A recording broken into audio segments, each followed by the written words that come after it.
Hello friends, मैं हूं आपके सामने गौरव मिगलानी। टॉपिक स्टार्ट करने से पहले मैं आपको बता देता हूं कि आपके इसी चैनल पर 90% वीडियोस मैंने बोर्ड और मार्कर की हेल्प से एक्सप्लेन की हुई हैं, तो आप उन वीडियोस को इन प्लेलिस्ट के अंदर अच्छे से देख सकते हैं। तो अब हम जो केस डिस्कस करने जा रहे हैं वो केस बहुत ही सिंपल है। एक कंपनी जूसर्स का मार्केटिंग कर रही थी, मतलब जूस निकालने वाली मशीन का मार्केटिंग कर रही थी। और वो प्रोडक्ट कंपनी का बहुत ही फेमस है, मतलब जूसर, बिकॉज क्वालिटी को लेकर और आफ्टर सेल्स सर्विसेज को लेकर। मतलब इस जूसर की क्वालिटी बहुत अच्छी है और आफ्टर सेल्स सर्विसेज कंपनी अपने कस्टमर्स को बहुत अच्छा दे रही थी। कंपनी मार्केट के अंदर लीडिंग कंपनी कही जाती थी। इस कंपनी को हैवी प्रॉफिट भी हो रहे थे। प्रॉफिट होने की वजह से कंपनी ने क्या किया, कुछ वक्त के बाद ही आफ्टर सेल्स सर्विसेज को इग्नोर करना स्टार्ट कर दिया। As a result, its relation with customers got spoiled and the image of the company in the public was damaged. Company की इमेज पब्लिक के साथ जो थी वो स्पॉइल हो गई, रिलेशन खराब हो गए। The top management become concerned when the profit for the current quarter fell. मतलब मैनेजमेंट को अब चिंता होने लगी। मैनेजमेंट को भी चिंता क्यों हुई है? क्योंकि उसके प्रॉफिट करंट क्वार्टर के गिर चुके थे। ऑन एनालिसिस, विश्लेषण किया तो उन्होंने देखा कि हमारा प्रॉफिट इसी वजह से गिरा है। क्या वजह है? आफ्टर सेल सर्विसेज को इग्नोर करना, तो यही रीजन है। Therefore, the company took all the possible measures to protect the promote it favorable image. Company ने क्या किया है? हर पॉसिबल मेजर लिया है, हर तरीका अपनाया है अपनी इमेज को प्रोटेक्ट करने का, बचाने का और प्रमोट करने का, ताकि अपनी इमेज को सुरक्षात्मक तरीके से लोगों के सामने हम दोबारा से प्रेजेंट कर सके। मतलब लोग हमारी इमेज को लेकर हमारे फेवर में आ जाएं, उनको ये लगे कि हमारी कंपनी का प्रोडक्ट ठीक है और हम आफ्टर सेल सर्विसेज भी अच्छी देते हैं। मतलब उसको करने के लिए कंपनी ने हर तरीका अपनाया है। As a result, the goodwill of the company improved in the society. Company की जो गुडविल है सोसाइटी के अंदर इंप्रूव हो चुकी है। हमको क्या बताना है?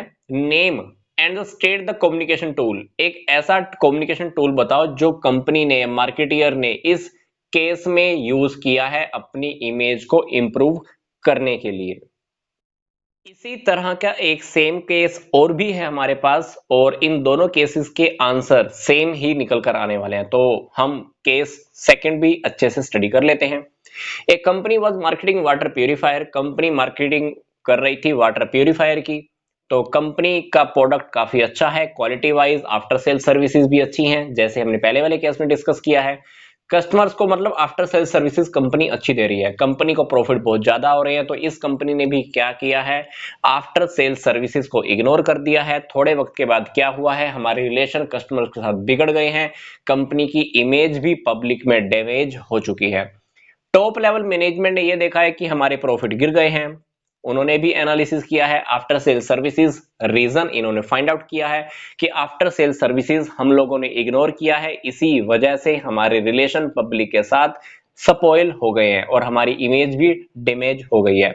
अब कंपनी ने क्या किया है? वही पहली वाली बात, सारे पॉसिबल मेजर फॉलो किए हैं प्रोडक्ट एंड प्रमोट करने के लिए, अपनी इमेज के लिए, ताकि पब्लिक की आंखों में हम फिर से सही खड़े हो सकें।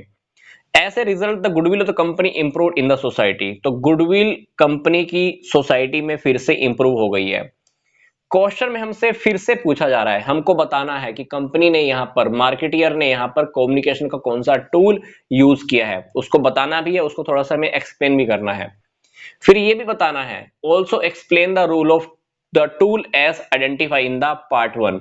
जो इस के अंदर हमको टूल आइडेंटिफाई करना है, उसका रोल भी हमको डेफिनेटली एक्सप्लेन करना है कि उसका क्या रोल है कंपनी के अंदर इमेज को इंप्रूव करने के लिए, या इस चैप्टर के अकॉर्डिंग हमको सब बताना है।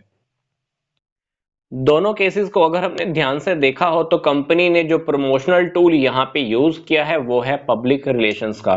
पब्लिक रिलेशन से क्या होता है, कम्युनिकेशन जो गैप आ जाता है ऑर्गेनाइजेशन और पब्लिक के बीच में, उसको हम अच्छे से मैनेज कर सकते हैं। इससे क्या होता है, हम एक पॉजिटिव इमेज फिर से मेंटेन कर सकते हैं अपनी और अपने प्रोडक्ट की भी। बात आती है कि पब्लिक रिलेशंस का क्या रोल होता है कंपनी में या प्रोडक्ट के लिए या कंपनी की इमेज बनाने के लिए, तो वो देख लेते हैं। पब्लिक रिलेशन की हेल्प से कंज्यूमर्स के सामने, गवर्नमेंट के सामने, सप्लायर्स के लिए हमारी इमेज काफी पॉजिटिव बन जाती हैं, हम उनकी आईज में अच्छा बने रहते हैं। पब्लिक रिलेशन अगर हमारे अच्छे हैं तो अगर कंपनी एक नया प्रोडक्ट भी लॉन्च करती है तो उसका प्रोडक्ट भी पब्लिक बहुत जल्दी एक्सेप्ट कर लेती है। पब्लिक रिलेशन के बिहाफ पर ही क्या होता है कि कभी कभी मान लीजिए पब्लिक रिलेशंस मान लो हमारे अच्छे नहीं है, पर उससे पहले मान लो ऐसा हो सकता है कि कंपनी के किसी प्रोडक्ट के खिलाफ कंट्रोवर्सी चल रही है या लोग कंपनी के प्रोडक्ट को पसंद नहीं कर रहे हैं। तो अगर अब हम पब्लिक रिलेशंस का कोई टूल यूज करते हैं, प्रमोशनल टूल लगाते हैं, तो उससे क्या होता है, हम अपनी स्टेट में वापस आ सकते हैं। मतलब जो हमारी गुडविल है उसको हम दोबारा वापस ला सकते हैं। कैसे? पब्लिक रिलेशंस की हेल्प से।